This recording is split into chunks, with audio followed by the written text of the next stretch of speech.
Welcome to Weird Web Radio, an explorer's guide to hidden worlds of the paranormal and occult, reality-expanding experiences, and the downright weird and bizarre. With your host, Lonnie Scott. And we are recording.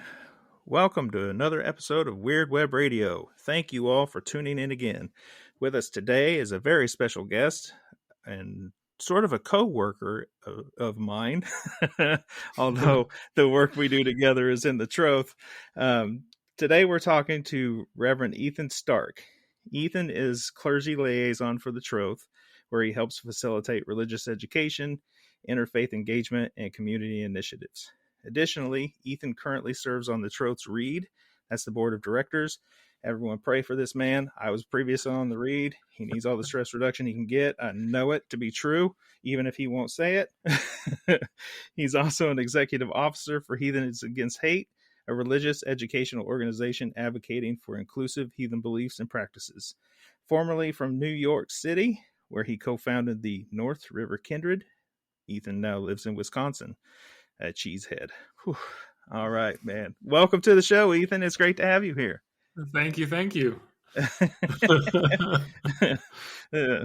I try to prepare people properly, you know.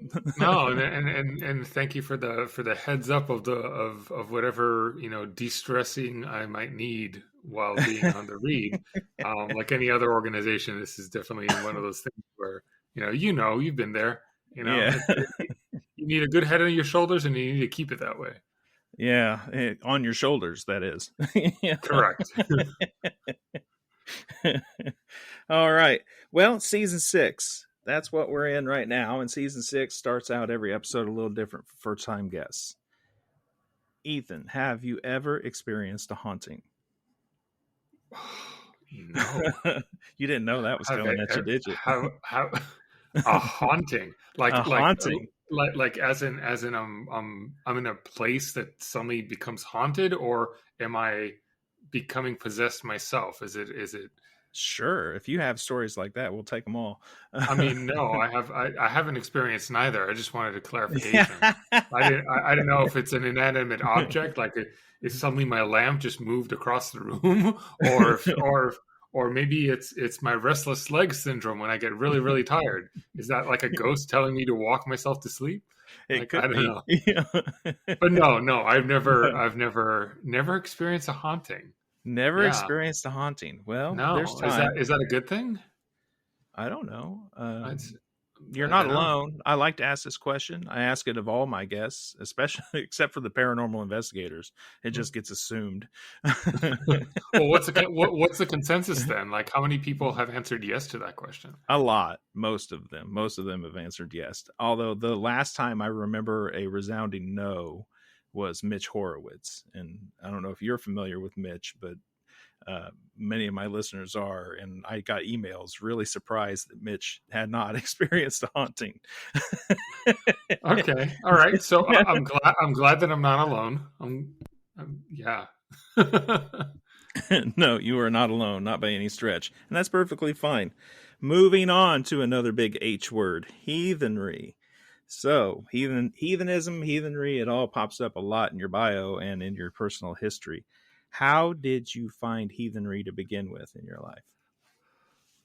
Well, the elevator pitch on that one was, or at least like the short version is Tolkien, Lord of the Rings. The expanded version of that is,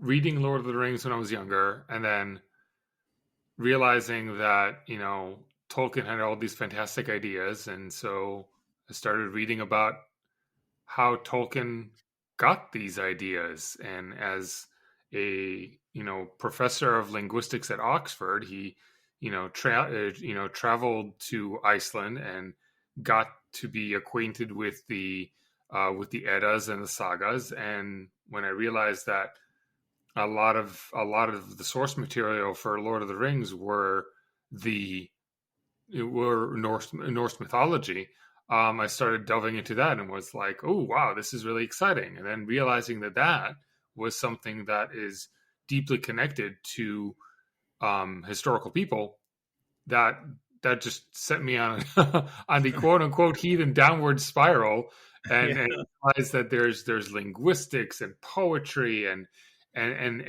rich mythology that's more than just the the run of the mill stuff of elves and gods, and it goes deeper. And yeah, that's pretty much how I got into all that. Yeah, that's a pretty cool way in, I think. It was funny is I was listening to the Nordic mythology podcast earlier with Daniel and Matthias, and they had Tolkien's great granddaughter on the show. And Ruth, while she was a fascinating individual with like an incredible story of her own, none of them, all three of them, seemed to be all. I mean, Matthias, of course, has some degree of certainty, but they all seemed a little unsure about how Tolkien got the ideas from Nordic mythology to build his world and his universe. I'm not sure. Like, I definitely didn't read any of his. I didn't read any of his biographies. I didn't figure out like how he got him. All I knew was that somehow he got him, and somehow all the mythos that we know, the whole, from the race of beings to the, to a lot of the imagery that is in the book. And if somebody really wants to get knee deep into it, a lot of the political strife and the sociology or the social strata found within the stories very much just kind of there seemed to be a lot of mirroring with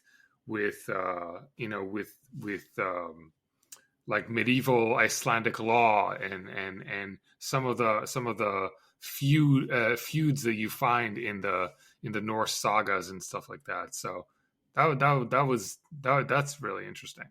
Yeah, it is interesting. I think if someone wants to explore the relationship between the universe of the Lord of the Rings and the Hobbit to Nordic mythology, you could spend the rest of your days trying to puzzle that out for sure. I don't think you'll ever come up to a complete view or picture, short of summoning the man up from the grave. We haven't reached that level of necromancy yet. No. No. I don't. Paging Catherine Heath. No. Okay. Well, Catherine Heath needs to sit down. Needs to be accompanied by Ruth as kin to Tolkien, and they both need to do some mound sitting and see what comes up. Absolutely. I like this idea. Maybe we have just created some travel project.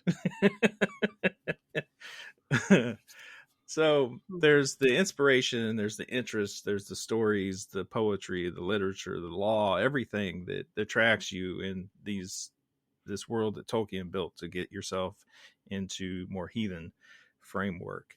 Reading and studying is one thing, actually doing is another. So when is it that you yourself are in fact a heathen? How's that work? One of the biggest things that I find in heathenry, that many people find in heathenry, that's most challenging, is how to get in and out of books. Because we always use that moniker that we are a religion of study, which is true because we're a decentralized religion. We don't have a sacred book of divine law. And so we are up to reconstructing our religion from sources that are based on anthropology, linguistics, philology, all the ologies. You can bring Matthias Nordvig or Josh Rood to the show and they can tell you all about it. But the problem is that a lot of the times you try to break out from it and it becomes from lore to UPG, to your unverified personal gnosis, and how to try to make it a practice of your own. And what happens is that those who can't break away from the books end up trying to recreate as much as possible, almost like sort of like a reconstruction almost becomes or a revival becomes more of a reenactment as opposed to a reconstruction. And then there's people that deviate so far from the sources that there isn't a good foundation to what the actual practice may have been. And so there's a good equilibrium. And the way that I find my heathenry is I try to look at the particular sources and see what has already been created in a 21st century context. I am not a reenactor. My goal is not to live like the Germanic people lived back, in the Iron Age or back in medieval Europe, because that's just not the world we live in. So I'm trying to look at something. Okay, well, this is how things were done then. How do they apply now, or how has it been transformed now? And a good example of that is sumbul, filling a horn in sumbul and passing it around and commit to oath taking at that particular time. The earliest attestation that I can think of, or that I remember reading, is Beowulf. Beowulf is the only instance where you see sumbul, but it's social. It's not spiritual. It's not necessarily viewed as a sacred act, or at least it's not performed as a sacred act. There isn't sort of ritual involved, but today it is. And somebody at a certain point in time, I'm not saying who it was because I honestly can't tell you and I'm not sure, but decided to take this particular act and make it sacred. Something that was once social now becomes a sacred act that we all 21st century, all modern heathens essentially do in a ritualistic fashion. And that's a good example of how you take something from ancient sources and you give it a modern context or a modern twist. And that's essentially what all reconstructed religion actually does, because a lot of these were oral traditions. So we have no idea. We only know from things that were written down and whatnot. So back to the question, since I obviously segued a lot. That's fine. my heathenry comes to play when I view things or act in a ritualistic fashion that I feel connects me to what I have read and to the sources that I have seen and studied on. And so when I have an effigy on my altar that I carved that has one eye, I know, for instance, that when I view that effigy, I associate that with Odin, because Odin was depicted with one eye. If I was to use a very simplistic thing, how I fashioned that particular idol, how I carved it, is my own design.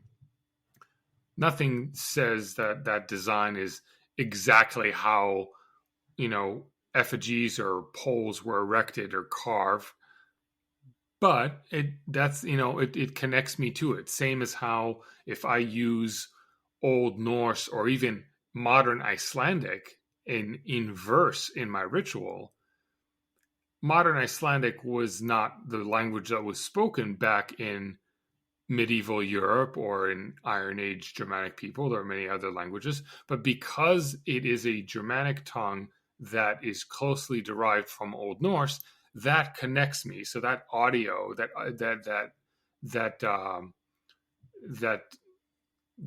kind of oral connection, AURAL, is that how you write oral?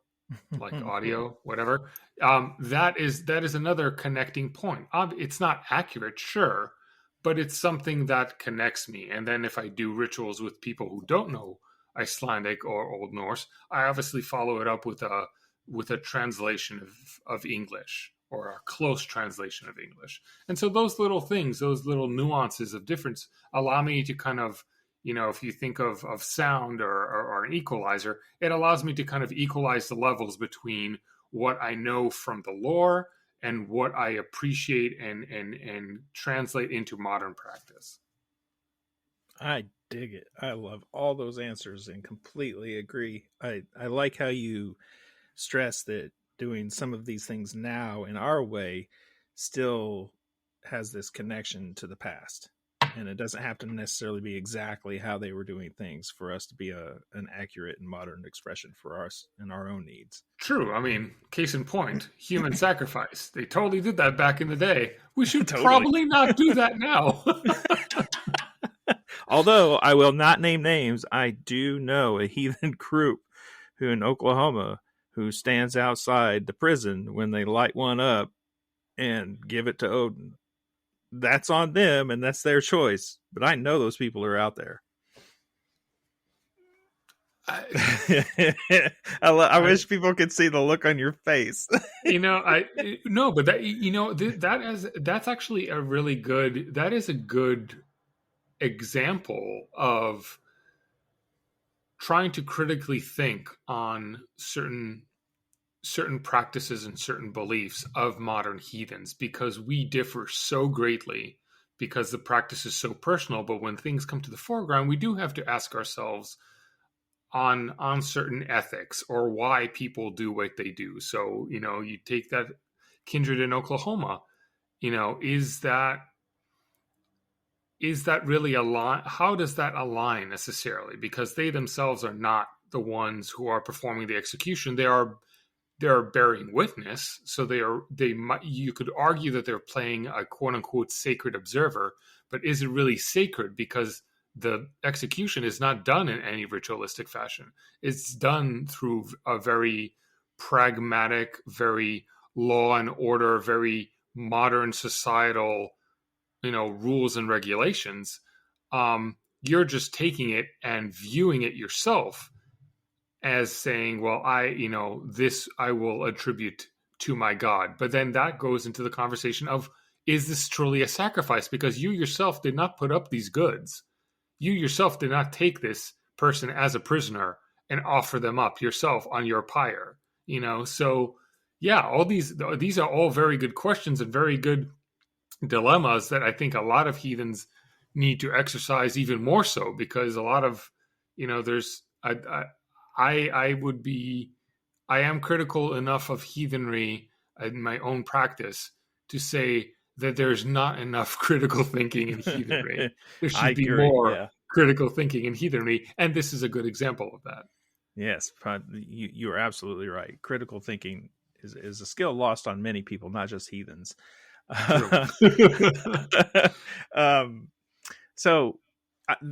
The guy I know who runs that group confesses this to me in a discussion that I'm having about human sacrifice on a online forum years ago, and as someone who helped develop my practice in runes years ago. So this is how we have this friendship developed, right? And I've always struggled with that connection.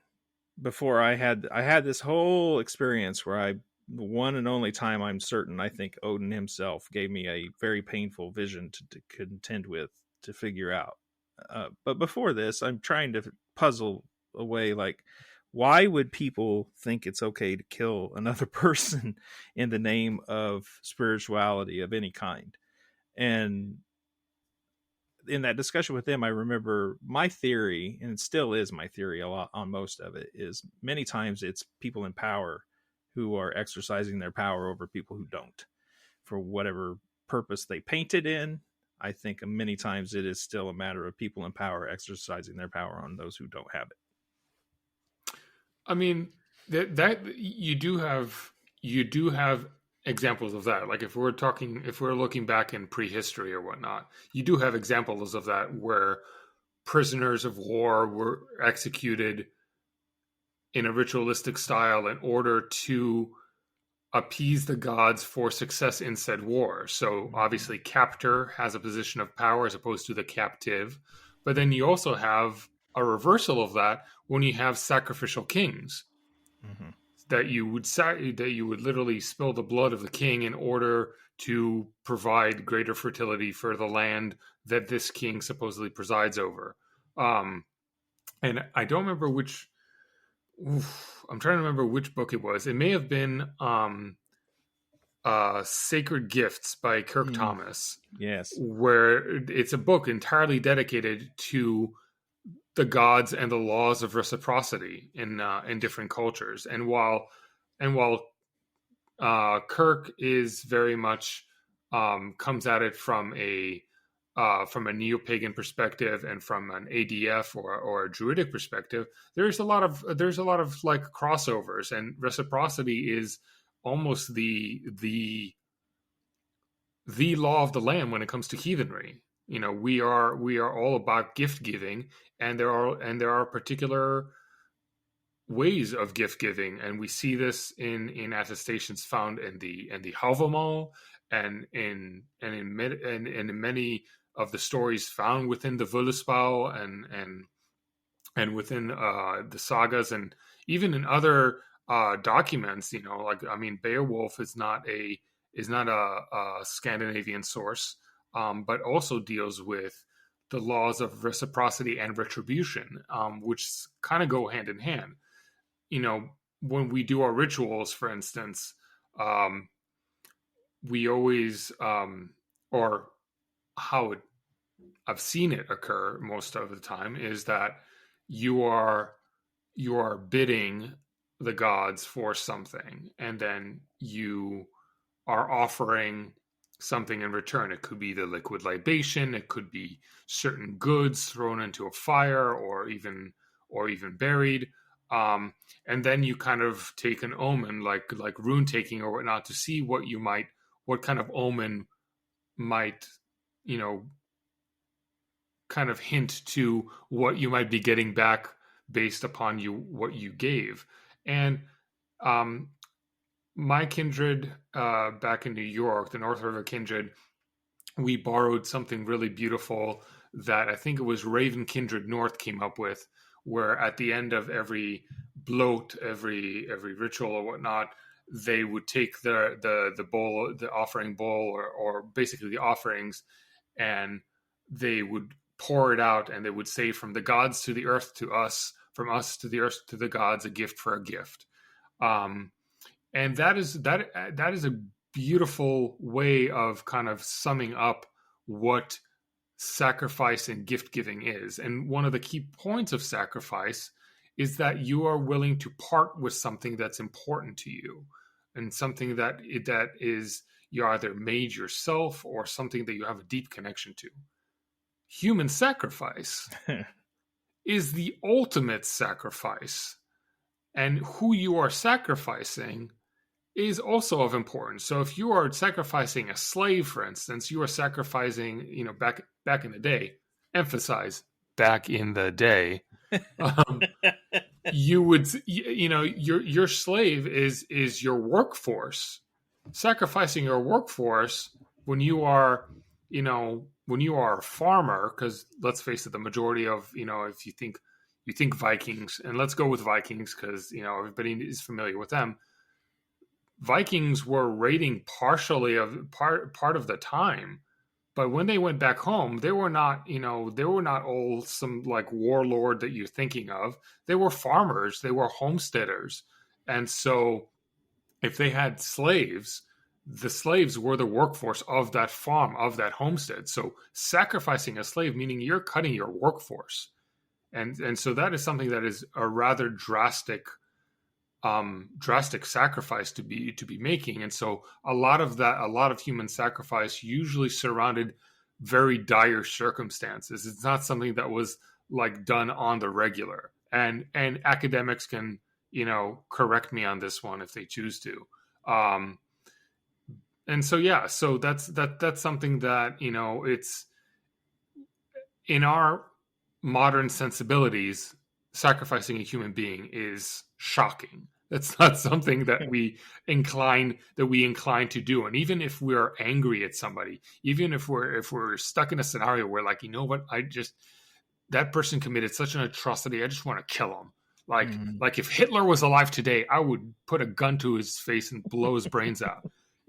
Obviously we have that kind of visceral feeling, especially with somebody is connected to something that is extremely wrong in our worldview and goes against every moral fiber of our being. But that has little to do with sacrifice. It has to do with retribution, has to do with revenge, has to do with anger. But when it comes to sacrifice on a ritualistic aspect, we don't sacrifice out of anger. We sacrifice out of dedication. We actually sacrifice out of love.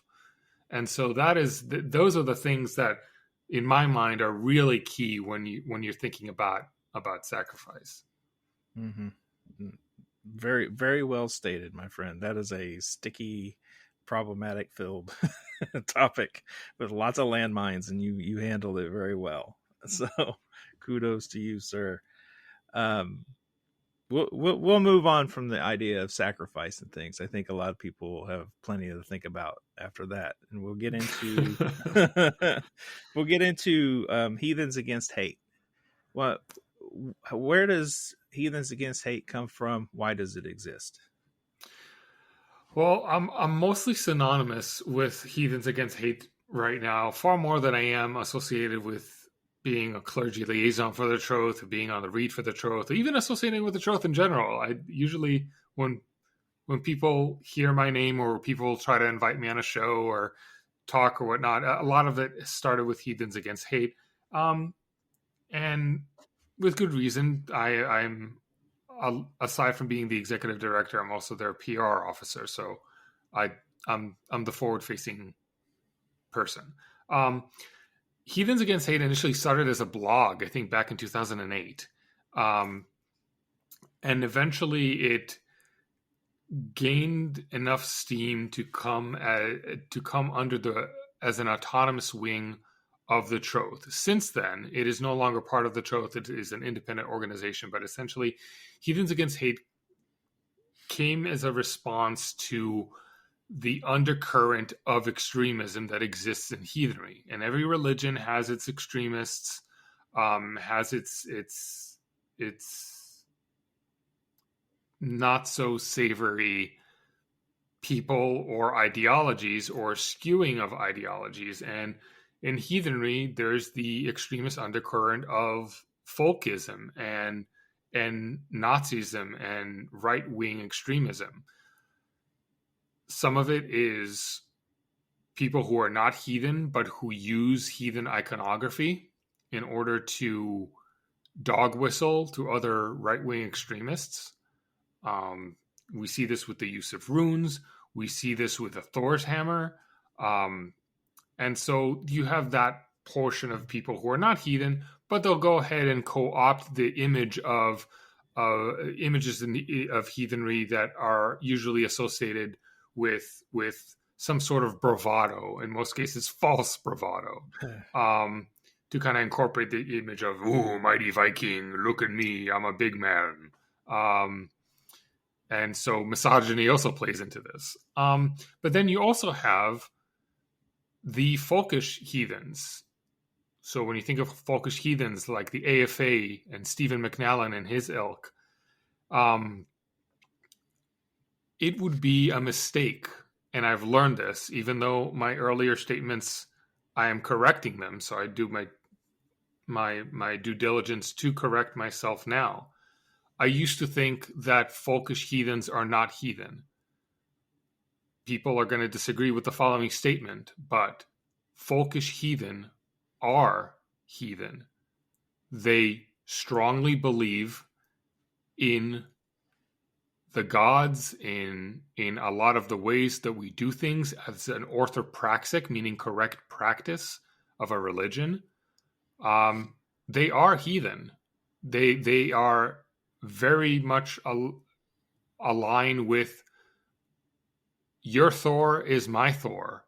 Your Odin is my Odin. Your Frigg and Freya are my Frigg and Freya.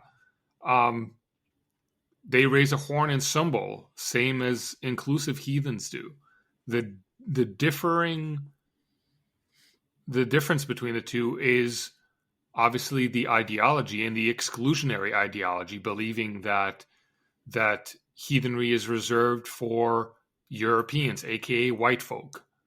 There's nothing in lore or in practice that says that.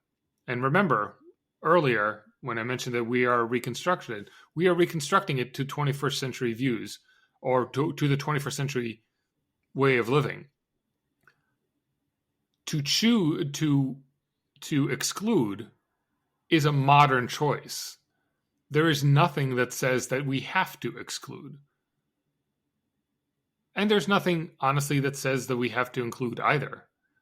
However, there's a lot more attestation on how things were done back in the day to include more than exclude. And so to say that this is a white religion or a religion for white people, that is somebody in the 21st century picking up our fragments of our forebears and saying, you know what? Let's do this just for white people. So making it loud and clear, that's what folkism is, folks. It's modern people putting a modern racist twist on that particular ideology. And so Heathens Against Hate, much like Declaration 127, which came out initially specifically against the AFA, has now broadened itself to include any folkish or any organization that essentially says that heathenry is just for one particular group of people. And so Heathens Against Hate formed itself as an advocacy group to promote inclusive heathenry and also to educate both heathens and non-heathens on the differences between the inclusive heathen practice and the extremist heathen practice. How does that education, I guess, actually play out? What is the practical application of that? A lot of the education comes from the dissemination of materials. It could be in the form of PDF flyers that we made available back when we had a Facebook group. We made available to the members of the Facebook group.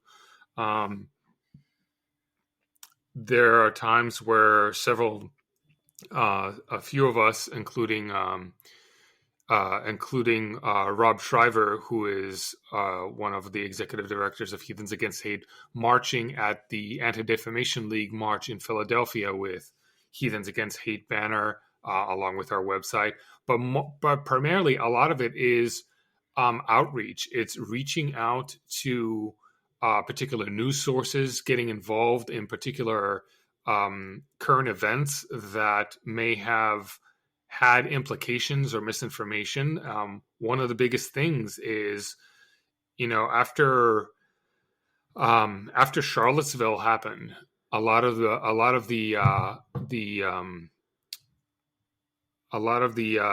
National Socialist movement back in 2016 switched their insignia from a swastika to an Othala rune. And so now you see things like the Othala rune, for instance, being marched alongside swastikas and other white power symbols and stuff like that. And so to the untrained eye, you are looking at all these saying, oh, well, that particular shape, the shape being the Othala rune, is a white supremacist symbol. It is not, but is again an example of co-opting. And so Heathens Against Hate, for instance, called attention to it. I know. For instance, there was one instance where I was reading about, I believe it was the Aryan Nations on the Southern Poverty Law Center, and I was reading an article about a particular compound in Tennessee, and the author was very vague and did not draw a distinction between heathenry, or he called it a Nordic religion, and I think he called it a racist Nordic religion, but kept it really vague. And so I wrote a very long letter to the author, and I CC'd I believe her name was Heidi Barish, who was the director of is the director of the Southern Poverty Law Center, addressing a lot of that. And since then, the article was in fact corrected. We direct people to the Anti-Defamation League and their extremist symbol database, because they're actually really good. They put the symbol, say the Thor's hammer, for instance, and they explain what the Thor hammer is and how it's used now, and it explicitly says to judge it in context. When the insurrection happened on January 6th last year, everybody saw Jacob Chansley with his really shitty tattoos. And they saw a big, what looked to be a Thor's hammer, but he also had a bunch of others. I think he had a Vulcan as well. And it was Rolling Stone did an article, and we sent an email to Rolling Stone. Excuse me. Sent an email to the Rolling Stone, telling the person to correct a lot of misnomers and a lot of things that were not only incorrect, but made some very strong false equivalencies. And then they half-assed edited it, and we sent another email again saying, no, this is not correcting the issue. And so eventually, after a lot, not just from Heathens Against Hate, but even other heathen organizations and especially individuals were blasting Rolling Stone on Twitter and in other platforms saying, change this freaking article because this is incorrect. Eventually, they corrected it. The final example that I will make, and this is something that I have personally been involved in, is when it came to light that the AFA was purchasing a third church in Murdoch, Minnesota. The moment that news came out in local circles and local heathen circles at that, I immediately, meaning myself personally and as part of Heathens Against Hate, looked into what was going on there. And there was a huge grassroots movement in Murdoch led by the Murdoch Alliance Against Hate, which was a grassroots organization that was started by Victoria Guillemard. She's not heathen. Nobody there is heathen. Nobody had a lot of ideas about heathenry. All they knew was it was a, whites only religion, because they got that from understanding what the AFA was. And so I managed to contact Victoria Guillemard, and she and I have been coordinating ever since on proper dissemination of information. So that included giving an interview to the local CBS. Not CBS. PBS, sorry. The local PBS station down there. Eventually that ran the gamut and ran the circuits, and eventually it reached the New York Times. And so eventually I gave an interview to the New York Times about the same, rehashing the same ideas and understanding of like what the AFA is, how it stands in relation to the rest of heathenry, and how it cannot be viewed as, heathenry cannot be viewed as a singular entity. And there are many different denominations, and the most prevalent delineation between these denominations is inclusive and exclusionary, between inclusive and folkish, yada yada yada. Mm-hmm. So that's been the main thrust of trying to get information out, is to reach the particular mainstream media and mainstream sources, and combating a lot of the misinformation, not because it's necessarily willful, but just because of the fact that these outlets sometimes either don't have the resources or do a very bland, simple search on what heathenry is, and then they do a simple search on the AFA, and they kind of connect those two, thinking that that's the end all be all. So that's my rant in a nutshell on Heathens Against Hate and how we use the term education. Yeah, no, it's really good that you guys have been out there doing that work. I think it's been very effective. I've even seen evidence at times, at least from people making their own personal confessions, that it was work that you're doing through the Heathens Against Hate, usually, that informed them of their errors in falling for some of those folkish ideas. And it wasn't until they were exposed to other information that led them towards a more inclusive heathenry that they realized that, and those sources were coming often from you. And I mean, and that makes a lot of sense, just because of the fact that extremism in any sort of religion or whatnot, extremism is loud. So that's usually what you hear first, or you might be exposed to first. Extremism usually applies to people who are very either disenfranchised or without much power. And so a powerful voice is very, very appealing. And I'm not going to deny that. Like, the AFA sells a sexy frickin' package, and people are often likely to go ahead and gobble that up, not knowing that that is not just a gross misinterpretation, and a modern one at that, but that they think that that's the only one, not knowing that there are many other varieties and flavors where you could absolutely worship the gods, worship the ancestors, both of your blood and beyond your blood, in a wholesome and inclusive environment that still makes you, still carries that power and still has that beauty without all the other, frankly, exclusionary, bigoted, and racist BS. Yeah. Well, so we've established, obviously, that inclusiveness is an important value to your expression of heathenry. What are a couple other ethics that not only you hold yourself to within heathenry as you practice, but you think would be befitting of inclusive heathenry at large? I mean, one of the main things that we often hear when we search on heathenry, we kind of hit those 9 noble virtues, which a lot of people have issues with now, both because of their origin as well as a very loose interpretation of things that people have nitpicked or have found in folklore or whatnot. But there is merit in virtues in general. And I think that there are some virtues within the 9 noble virtues, for instance, that should be lauded. Hospitality is one of them.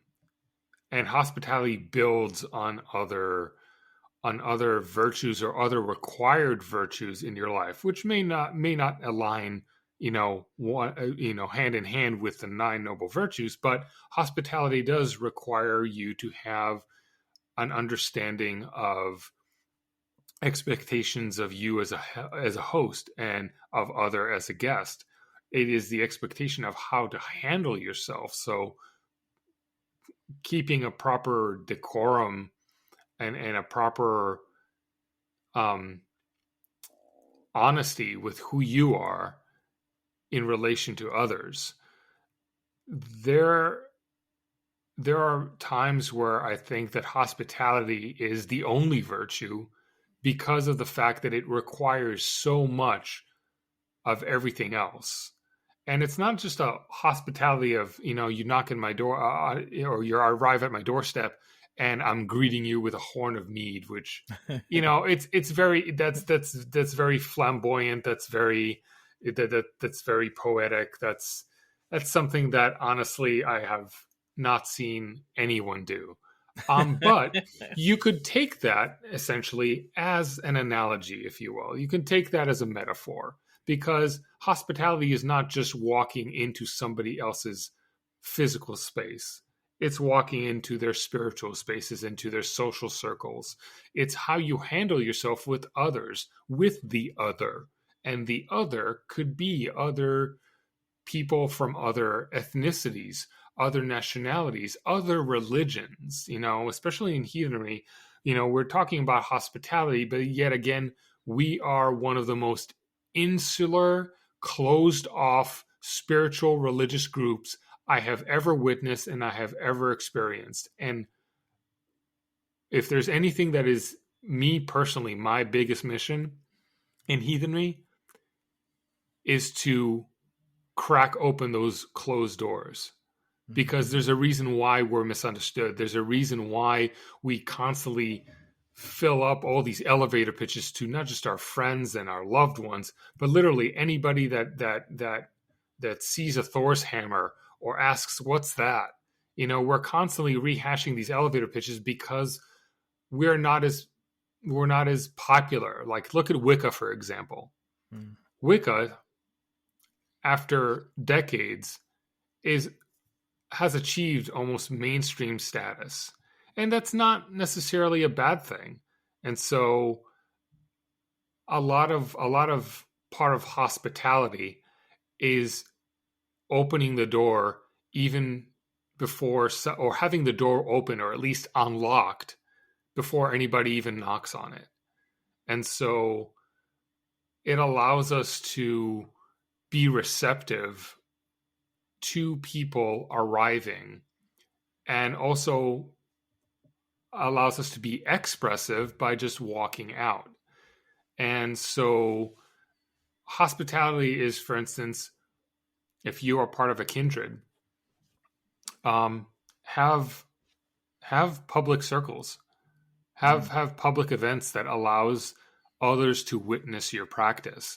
And you can obviously craft it in such a way that, for instance, we understand that oath taking is something that's very serious. I completely understand why that should not be done in a public circle. There's a lot that can go wrong, and there is intimacy in our practice that, yes, I completely understand why such intimacy would warrant us to have things played close to the chest. However, there are ways in which we could open it, and I'm really thankful that my time with the North River Kindred in New York was well spent, where we did public rituals. This is New York City, so New York City, man, there's public everywhere. The only privacy you have is in your own home, in your small little 1 or 2 bedroom apartment. And so sometimes out of necessity, we even had to go outside. So ergo making it public. So we held public rituals in Battery Park, which, for those who don't know, is a park on the tip of the Isle of Manhattan that overviews the Statue of Liberty. And so there's a lot of foot traffic, not just New Yorkers, but tourists, which usually number New Yorkers 100 to 1. So there's a lot going on. And so that's something that we did out of necessity. But then we started to break off into the doing it out of, I guess, is luxury the opposite of necessity? Sure, let's go with that. Where we specifically did rituals that were geared to the public. And a good example of that is in Bay Ridge, Brooklyn, in a small neighborhood called Bay Ridge in Brooklyn, New York. There used to be a big Norwegian immigrant community there. So every 7. Mai, every Norwegian Independence Day, they have a parade there. And even though the Norwegians no longer live there, they return every year and do a big parade, and they have a small little thing called Viking Fest. Obviously, they'll call it Viking Fest. And it's just, usually it's a gathering where some local SCA folks can pitch their tents and teach the public different things in the usual SCA fashion. But after getting together there with another woman named Victoria who runs it, separate Victoria, not Victoria from Minnesota, obviously, she had asked if the heathens in New York City would like to preside over an opening ceremony to Viking Fest, to which I enthusiastically said yes. And so one of the things that we did one year is the people were sitting in benches and in fold-out chairs or whatever, and they watched us do our thing.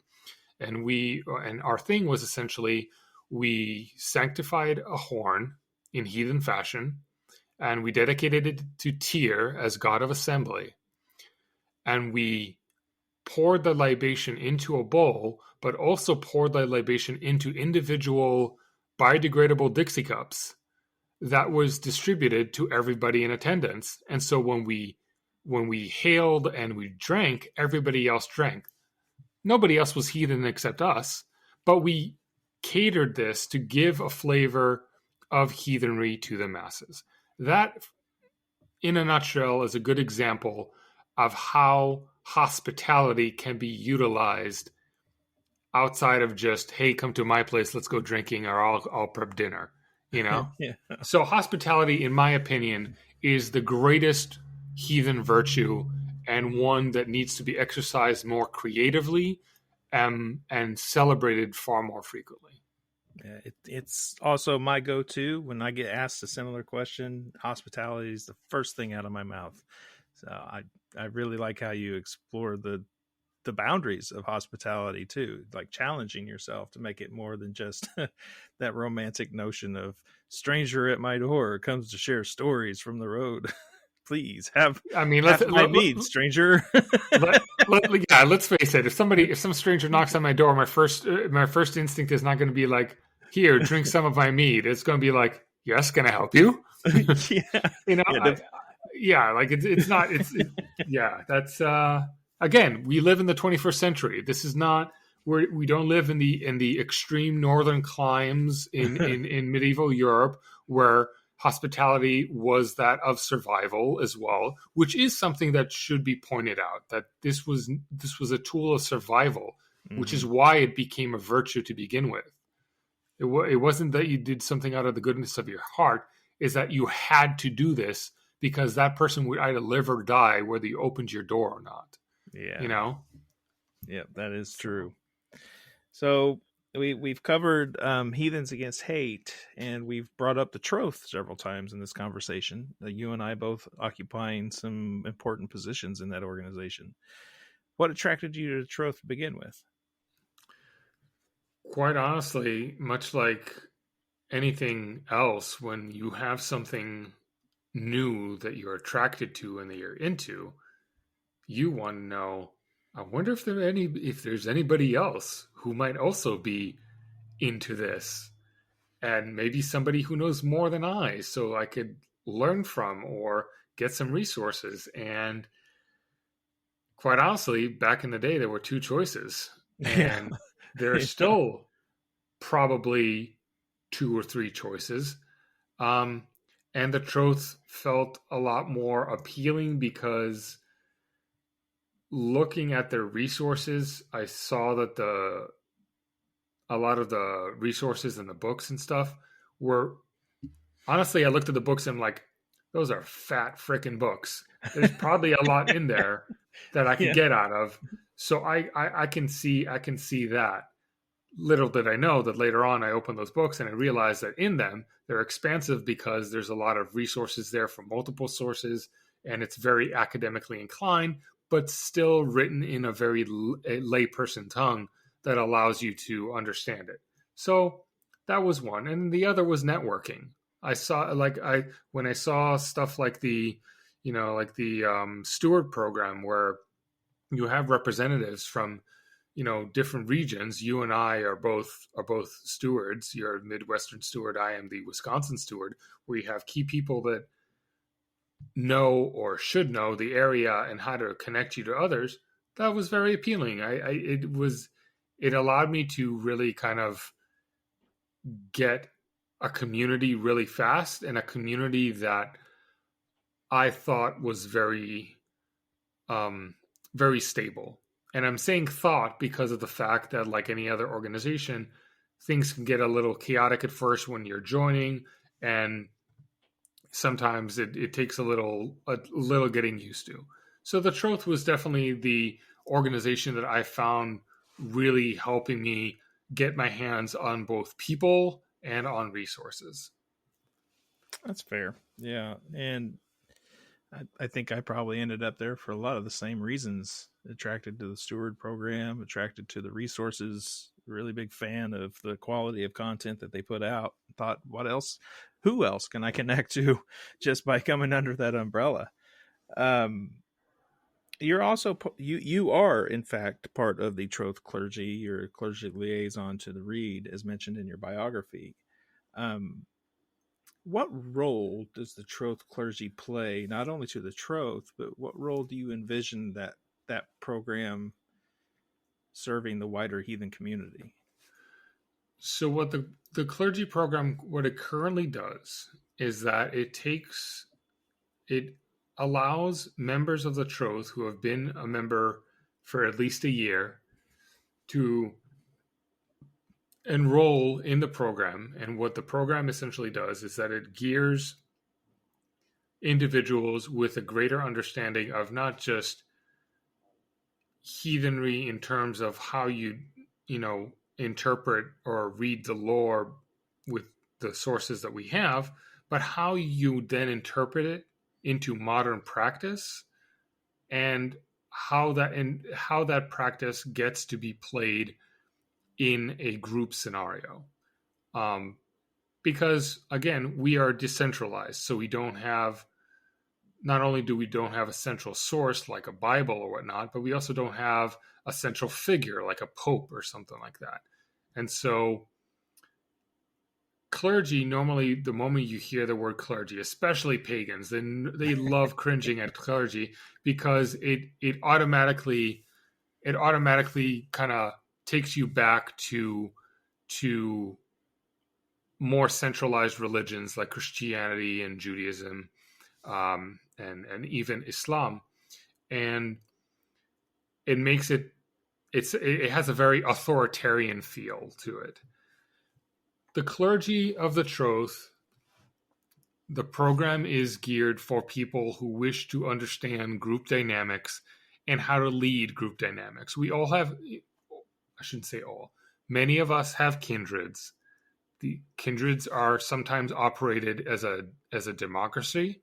Some of them are they look up to one particular individual for all their needs. And some of them are council based, where there are a few people that are, running the show, both in an administrative capacity and in a ritualistic capacity. And what the clergy program of the Troth does is teach individuals how to approach their religion on both an administrative and liturgical manner. And it's not always easy, because there's some things that we as individuals might be like, okay, let's all get together for a ritual, and then things become all chaotic, and we're not sure how to control this situation, and some people are dissatisfied by how the ritual was handled, or how this person should not have hailed Loki, for instance, or something like that. Like, how do you address those things? And like any training program, it provides you with the training on how to address a lot of the intrafaith, the things that are inside within your own faith, in this case, heathenry, those particular dynamics. On the other portion, it teaches you the interfaith, how to engage with others outside of your faith. Because again, we are very insular. We have very little, if any, energy put forth to play well with others. How do we as heathens, for instance, come up against other faiths? And I don't mean actively against, but how do we interact with others that we encounter? If you are, if you encounter a Lutheran minister or a Catholic priest, how would you treat them? Would you treat them as equals, since they apparently lead their congregations? How would you deal with extremists? If you say that you're an inclusive heathen, but then turn around and say, "Oh, those damn Christians," that's not very conducive to laws of hospitality necessarily. That shows the same bigotry that you may have received by a Christian. So do you apply the golden rule here? Do you do unto others do you not do unto others as they would unto you? And so, or the reverse golden rule, in fact. So those are things to consider. The big thing is that when you hear clergy, you think of the ability to, quote, marry and bury. And so part of that, so that's kind of like the big thing. Like, can I marry my best friends? Can I bury my loved ones? Can I preside over ceremony in official capacity the same as a priest would or a rabbi would? And depending on the laws of the land here in the United States, being an ordained person an ordained minister, means that you must have the backing of your particular congregation. So when you go to, a justice of the peace, or if you go to the courthouse, or, you do something or other that requires any kind of legal paperwork, you are only allowed to call yourself an ordained minister if you have the authorization of your congregation, if your people stand behind you, essentially. Mm. And so with the Troth, by graduating from the clergy program, we are saying to the United States, or to your, to the land in which you live in, that you have successfully completed a program which, under the purview of the guidelines set forth by the Troth and by the program specifically, that you have been taught XYZ, and therefore are ordained under the auspices of the Troth.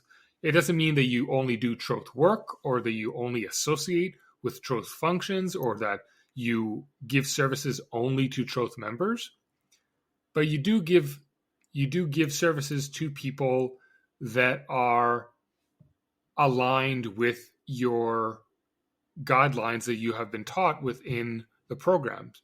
So, for instance, our guidelines prohibit us as clergy. We are prohibited from refusing services based on ethnicity, sexuality, sexual orientation, gender identity, physical or mental ability. So we cannot say no to a person because they're, Black, or because they're gay, or because they're trans. We're not allowed to. If somebody ever does that, their clergy, their ordination is revoked. And we have a system that we keep track of all our active clergy. And so if anybody has an issue with any active clergy, they are able to kind of contact us, and we obviously go through the channels and understand and try to figure out, well, what went wrong, essentially, So the system of accountability in the clergy program, that's what it does. The other thing, it kind of, the way that we foresee it, and this kind of goes to the other part of your question, is how do we foresee heathen clergy?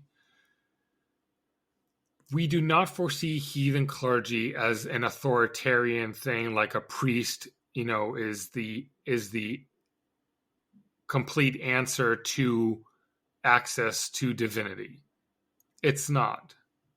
Clergy are there as an advisory capacity and as a guide.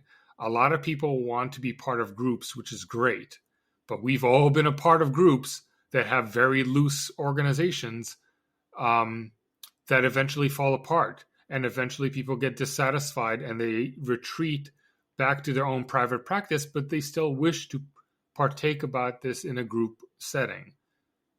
We foresee clergy as being guides and mentors that allow for a semblance of structure. We're not saying you can still have structure without necessarily a central or autocratic authority. And so clergy serve as people that have been trained in group settings, both creating and building the group settings and sustaining them through conflict mediation, through mandated reporting, and also through understanding the laws of the land. There's certain things that, depending on which state you are or commonwealth you are in the United States, laws are different. And so part of the training is to go through the, albeit very boring, but necessary process of figuring out the legalities. If we do have a clergy member, an active clergy in Denmark, the laws of clergy in Denmark are very different. And so they have to operate within the sphere of the legal binds of what a clergy person constitutes in Denmark as opposed to in the United States. And so all that together allows the Troth to essentially again, be a resource for heathens who want particular religious services within the confines of particular structure. And a lot of it, for the most part, is rather loose. Like if somebody who's not a member of the Troth seeks somebody to marry or preside over a funeral or preside even, heck, get invited to their own kindred as a guest liturgist, as somebody who will go ahead and, hey, our kindred doesn't have any idea how to do Yule, for instance, would you mind coming down? That is something that, we can sit down with the group and see what we can do in order to facilitate that kind of service. And we're very open to see how different group dynamics change with, different kindred, different individuals. So it is very, very open, even after graduating, which you do graduate with a full clergy certificate with its own very unique number and number pertaining to you, that you are, you have the authority to do these things so long as they're within the scope of the law and with the scope of the inclusiveness of the Troth. Excellent. So if I know that all my answers are very long-winded, and I apologize. And that's what. And no, you're on a podcast, my friend. That's what you're supposed to do. Well, we're supposed to have a conversation as opposed to me just throwing a diatribe at your face. So, it has been excellent and perfect. You're doing perfectly great. All right, thank you. If someone comes to you and they want to be a heathen, they don't know how to start. How do you tell them to get into this? What do they need to do? There's multiple ways of tackling this.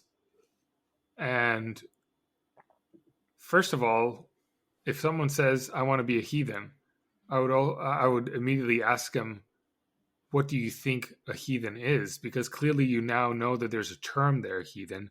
What does that term mean to you? And based upon that answer, we can kind of craft a way towards it. Because if someone says, well, to me, a heathen is, a guy who wears a Thor's hammer and says hail and grabs people by their forearm, I'll be like, okay, well, that's pageantry and very, that's a lovely image, but that says nothing about spirituality. If someone says, well, a heathen is to worship Thor and Odin, then I'd be like, okay, well, that's a start to familiarity with the gods. So perhaps we should delve into the Eddas and delve into some of the compatriots of Thor and Odin.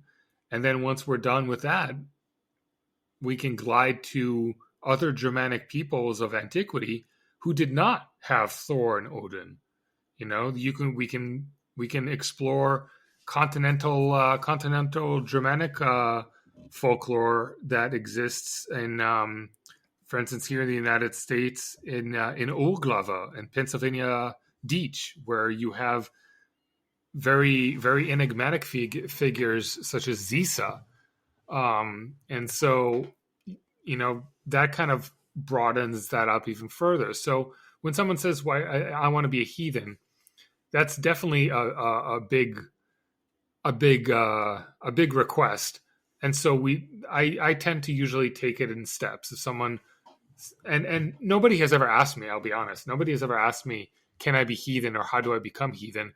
But I do have people who kind of see my jewelry, see my Mjolnir or see my oath ring, and they question it, or otherwise they recognize Thor's hammer, and then it devolves. I shouldn't say devolves. It evolves. Sorry. Sometimes it devolves depending on who you're talking to. That's right. But it hopefully evolves into a conversation on the symbolism, and then the symbolism then expands onto Thor, and then it expands to deity, and then it expands to polytheism, and then it kind of like, every idea eventually builds on itself. And so the same thing with how do I become heathen? Short answer is baby steps. Yeah. And I would say read, but even then, when it comes to reading, there's just so much out there.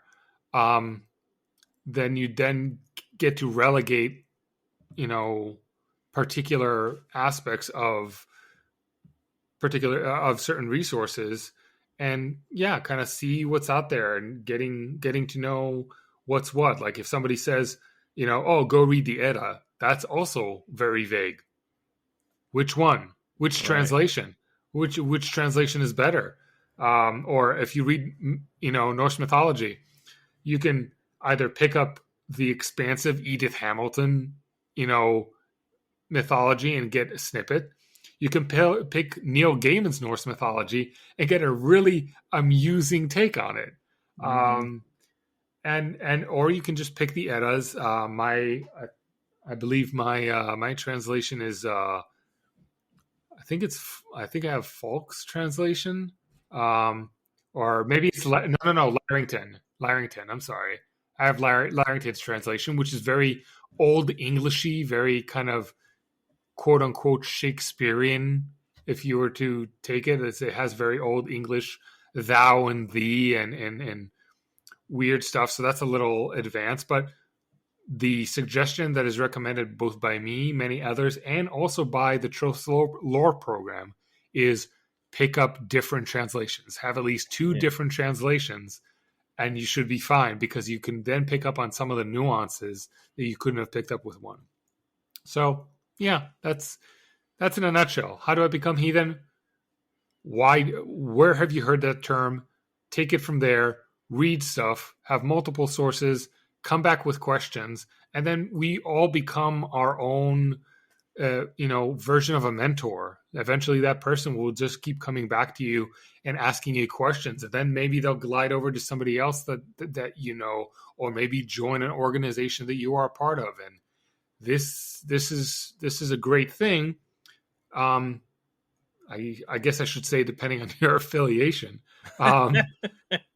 Because this is a good example of the double-edged sword, where you could very much ask a person who is leaning in a particular direction, and that leaning might be very extreme. So there are times when I'm recommending like books for people to read interested in heathenry and runes, especially. I feel like I'm a sports reporter in the steroid era of baseball. Like I'm throwing asterisks on everything. Yep. No, you're not wrong. I actually came across an Instagram post of a guy that I follow, and he's not heathen, but he picked up a book that was by one particular author, and the foreword of that book was by Stephen Flowers, aka Idrid Thorson. And this is not a book about heathenry, but I saw how it just spilled onto a particular person that I follow, not relating to heathenry and completely something separate. And I couldn't stop myself. And I wrote a comment along the lines of like, I normally don't spoil things for people, but I have to this time. And I had to give the nuts and bolts version of why that book needs to be very, very critically viewed, because it was written by somebody who does not have a formal insight on the subject. And again, this is not a book about heathenry. So Stephen Flowers writing a foreword about it, I don't even know. But also, who Stephen Flowers is and the problems that of who he developed himself to be. And mind you, in the beginning of heathenry, we all gobbled up a lot of stuff, and we all change over time. We are not the same people we were 20 years ago. Same thing with Stephen Flowers. He may have started with an earnest desire to further the heathen community, much like Stephen McNallen. Stephen McNallen is credited with the inception of American heathenry, or with the popularity. I am not going to deny it. Anybody that denies it is not aware of the facts. That is the fact. But how did it turn out now? It turned out very different in the way that it initially started, or at least the intent. And Stephen Flowers has unfortunately devolved since his very prominent role in the 80s and in the early 90s. And now a lot of people know better. So there you go. And there's your asterisk in the Baseball Hall of Fame, my friend. There you go. There you go. All right. I think that's a great place to come to a stop for the regular portion. This has been a ton of fun. Thank you so much for taking the time out to do this, Ethan. Yeah, absolutely. This was fun, and I didn't realize how much time had actually passed since we started this. So hopefully the listeners tuned in up until this point and managed to go through most of my rambling, because right. That was, hey, yeah. If you're not out there taking notes, yeah, we got through a lot. So, where can people find you and the different things that you do? So you are able to find me personally at on my website at hallowedrenewal.com, and I'm sure there's going to be a link that's going to pop up later on here that with that. Or you can also reach me at the Troth. You can contact. You can actually, if you want to email me directly, at clergy@thetroth.org, or ethans@thetroth.org. So it's like Ethan, but pluralized. And yeah, you can reach me through all those avenues. And if you have a specific question regarding Heathens Against Hate, our current web address is heathensagainst.org. That will change in the future, but that's how it is right now. Yeah, so you can reach me. All right, awesome. Thank you again so much. It has been a lot of fun. If all of you want to hear the rest of this conversation, where current fans know it gets a little weirder and a little more morbid, and if you could see Ethan's face, oh boy. I mean, you used the word morbid. This is already yeah. You're foreshadowing. Yeah, I like to do that. You're going to have to go to patreon.com/weirdwebradio, or go to weirdwebradio.com, click join the membership to get in on that conversation. Whether you join us in the future or not, that's entirely up to you. I appreciate your time. I appreciate you listening. Stay weird out there, my friends. And now it is bonus audio time. Ethan Stark, are you ready? I am ready. I heard the term morbid, so now I'm morbidly curious. Yeah. All right. First question out of the gate is always the same here. What famous person's resting place do you most want to visit? Do you want to hear how they just answered that question? What famous person's resting place would you most like to visit? That and many others, including what they think about the afterlife, what they may or may not do in cemeteries, what are their traditions and magical practices that have to do with the dead, folklore that surrounds their homes, and so much more, available for only $5. $5 a month. Even if I make more than one episode in a month, it's still just $5 a month at patreon.com/weirdwebradio, or go to weirdwebradio.com and click join the membership. You can find me on Instagram at weirdwebradio. You can find me on Facebook as Weird Web Radio, or come join the new, fun and exciting Weird Web Radio Facebook group. Thank you again for being here. Stay weird out there, my friends.